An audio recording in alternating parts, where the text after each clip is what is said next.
decades-long effort to protect our children from the harmful effects of tobacco has emerged victorious. Today, change has come to Washington. Bijna 15 jaar geleden werden alle sigaretten met smaakjes in de VS verboden. Sigaretten met vanillesmaak, anijs of kaneel gingen eruit. Maar deze sigaretten met muntsmaak bleven. Mentholsigaretten, een kwart van de totale markt. Zeer populair bij zwarte rokers. Is this a menthol cigarette you're smoking? Yeah, it's a Newport. Why is it that so many people smoke Newports? I don't know what other people do, but I mean, for me, it tastes better than, just smoking a regular tobacco cigarette. It's got the mint flavor of the menthol. Newport, het merk van de zwarte Amerikaan als hij rookt. 80% van zwarte Amerikanen rookt mentholsigaretten. Ze zijn verslavender dan om het even welke andere sigaret. In New York neemt de appetijt om de mentholsigaret te verbieden toe. Candice leidt de coalitie die het verbod steunt. It's more addictive because the menthol masks the harshness of the cigarette itself. So when you take that first pull, you're like, oh, this isn't so bad.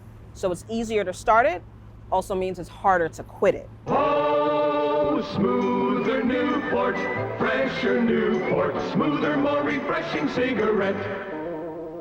De mentholsigaret werd een tijd na de lancering ervan specifiek gepromoot bij zwarte Amerikanen. De promotie wierp vruchten af. Bijna alle zwarte rokers roken nu menthol. Back in the 1940s and 50s, when Big Tobacco first introduced these products, they would come to communities like this and either hand them out for free, right? Folks would know the day that those trucks and buses were coming to the neighborhoods to make those drop-offs, or they would be selling them at deeply discounted rates. So they really hooked a generation or generations of tobacco users and menthol users. Zo zagen de reclameposters eruit. Mentholroken voor zwarte mensen was cool en hip. De posters over een verbod vandaag zien er helemaal anders uit. They are planning to ban this cigarette. What do you think about that? I think that's pretty shitty. I didn't even know that. What will you do when they ban it? I mean, I could get them elsewhere. Like, I'd mail them from Georgia, where my family is, so. In de zwarte gemeenschap van de VS sterven elk jaar 45.000 burgers aan ziektes die direct gelinkt zijn aan roken. Het is de belangrijkste doodsoorzaak. Een verbod op mentholsigaretten moet dat aantal doden terugdringen. It is harmful to us, it is killing us, and the sooner that we get these off the market, the sooner we can change and improve quality of life for all Americans and certainly all New Yorkers. It's a bad habit. It's a very addictive habit. It's hard to kick. I want to be around for my kids, so I'm trying to kick the habit. De zwarte gemeenschap is verdeeld. Chantel Wright is pastor en kritisch burger. Ze vertrouwt de overheid niet en vermoedt dat een mogelijk mentholverbod zou kunnen leiden tot nieuw geweld op zwarte burgers. Who's going to be the target? It's going to be our young black and brown boys. And people can say whatever they want to say. That's exactly what's going to happen. Zoals in 2014, toen Eric Garner in New York illegaal sigaretten verkocht. Hij stierf na een politieinterventie.